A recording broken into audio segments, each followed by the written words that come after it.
Hey guys, my name is Johnny Tsunami and welcome to the video. Today, I'm going to be talking about something that I've been meaning to talk about for a while, and that is accountability.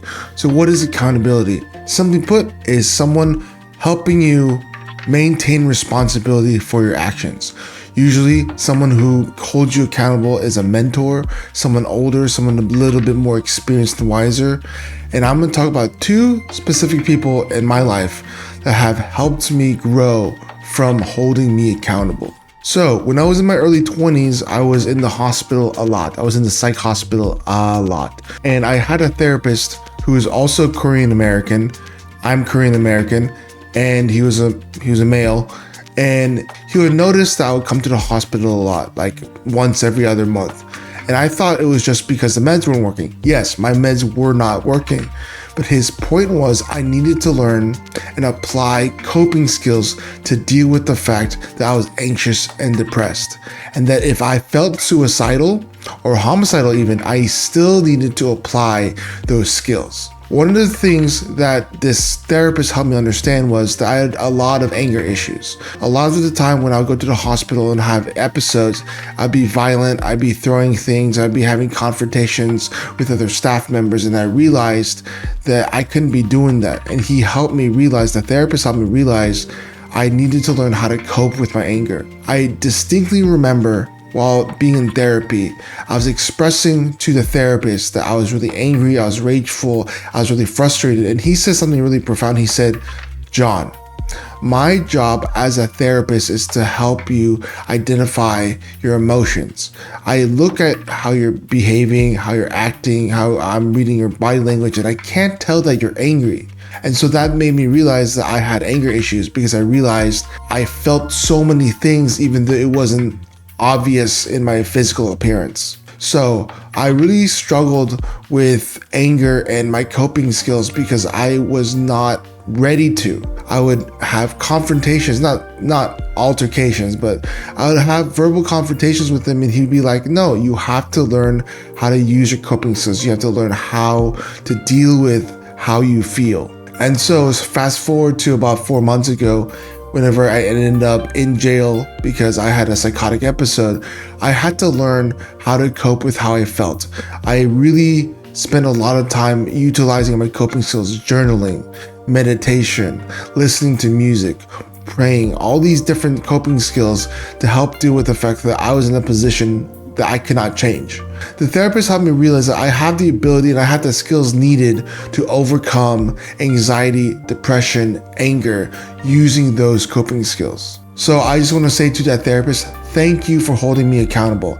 Thank you for helping me realize that I can overcome my mental illness using the coping skills that I learned in therapy. Another person that I really appreciate for holding me accountable is my main jiu-jitsu professor, Jeff.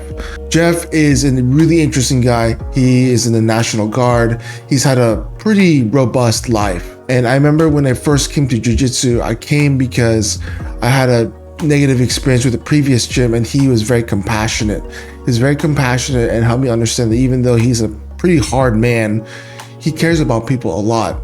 And he let me train, and he even let me train without paying. And one of the things I love about Jeff is that he genuinely tries to help people get better if you're doing the right thing. He'll hold you accountable. He'll be like, "No, you're doing the wrong thing. You're not allowed in my gym anymore."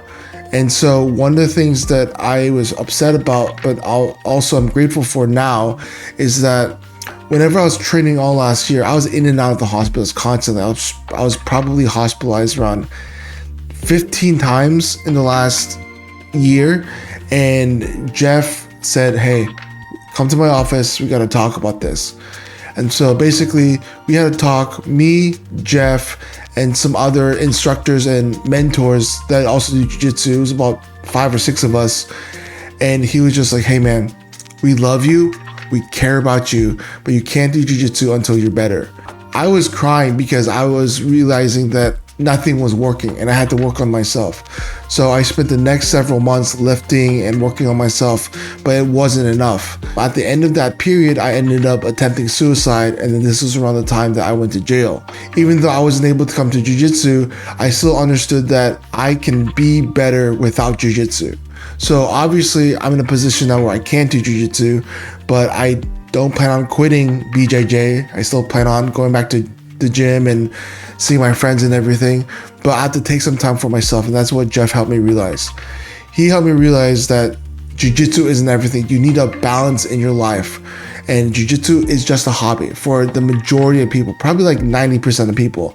It's just you're doing it as a hobby, and most people are not going to be active competitors. Most people are not going to be gym owners. It's just a fun thing you do on the side.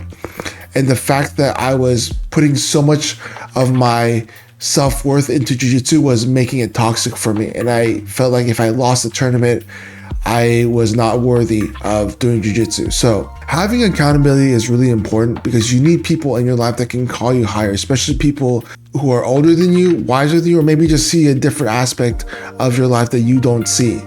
So it is very important that if you have friends, you have people that can hold you accountable. Even another one of my friends, one of my best friends, I'm actually going to be his best man at his wedding. He holds me accountable for my mental health. He's like, no, that's not true. You're not alone. You have people supporting you. You have to accept that you're wrong, you know?